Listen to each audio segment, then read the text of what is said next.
dove o l'autista va e tira fuori di tasca per mettere la benzina in ambulanza, o ci mettono i soldi da parte per mettere la benzina in ambulanza. I soldi per questo mese per le ambulanze sono finite ieri, il 13. Dobbiamo arrivare a fine mese e ci daranno dei soldi cash così per mettere un po'. Cioè non era logico aumentare il budget per la benzina per i mezzi di soccorso?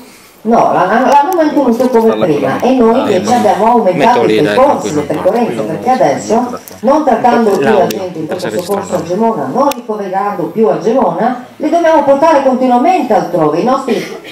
Banalmente i nostri tempi di intervento si sono prolungati, nonostante loro dicano che adesso hanno disseminato l'Alto Friuli di ambulanze. Non è vero niente, non è vero niente. L'unica ambulanza è quella di Chiusaforte, che è stata inserita in via sperimentale in una scuola elementare, dove c'è il personale in un'aula, dove l'ambulanza è messa dietro l'angolo da un'altra parte, dove non c'è riscaldamento il fine settimana perché la scuola chiude, dove non si può andare in bagno perché bisogna uscire all'esterno, fare un percorso, andare in una aula. Lì dentro si può andare in bagno, un bagno per i bambini piccoli, senza porte, perché i bambini non devono restare chiusi nei bagni e quindi anche il personale deve usare questi bagni dei bambini.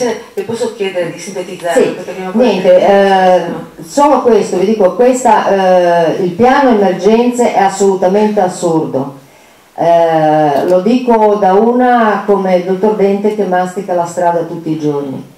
Per moltissimo tempo abbiamo chiesto i nomi dei tecnici tanto sbandierati che hanno collaborato a questo piano emergenze. Finalmente siamo riusciti ad ottenere i 23 nomi di questi tecnici. Nulla voglio togliere alla grandissima professionalità di questi primari che hanno fatto il tavolo tecnico.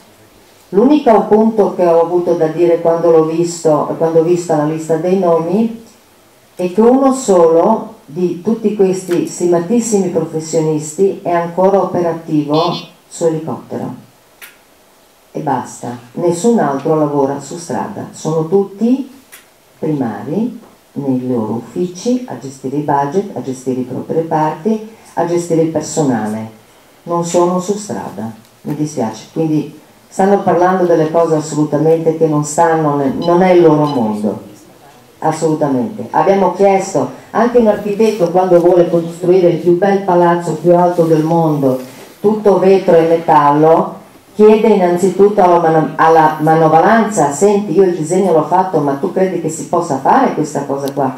Come dici, la facciamo in quel materiale o quell'altro? Da noi non è successo con questo piano emergenza, assolutamente no. Grazie.